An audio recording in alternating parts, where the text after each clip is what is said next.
All right, folks, I want to stay on President Trump because he unveiled his 2020 budget earlier this week. In it, he detailed sweeping reforms of government programs like welfare. I want to bring in Jared Meyer, Senior Policy Fellow at the Foundation for Government Accountability. Jared, now you like what the president is proposing for welfare eligibility? I love it. I mean, it's very clear that in today's red-hot economy, people need to be able to be working or training or volunteering, putting their careers to the next step in order to be able to receive welfare. And that's exactly what the president's budget outlines. Nancy Pelosi, though, called the budget cruel and suggesting that, yes, you know, we just got a jobs report out, mind-boggling, 7.58 million jobs. We've never had anything like that in this country. And people are now starting to quit their jobs because they can get better jobs.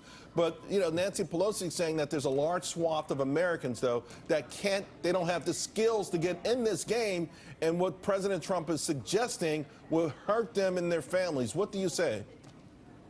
I mean, that's just offensive. How can you think that Americans don't have the skills to fill these jobs? And if they don't have the skills, of course, they're going to get the training and take advantage of programs to try to enter the workforce.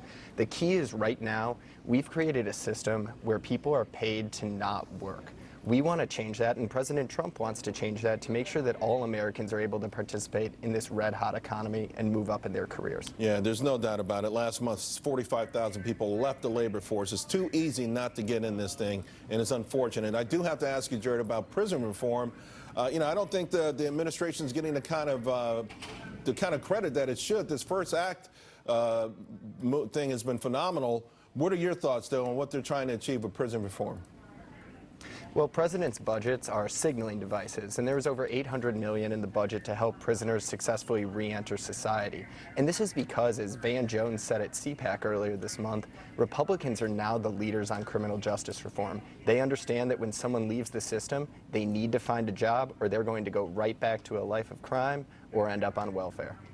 So who gets the credit for that? I mean, you know, I don't think any of those other 16 Republicans who ran against President Trump would have pushed something like this. It had to be a maverick, a political outsider, someone not necessarily wedded to traditional conservative, or not conservative perhaps, but Republican values.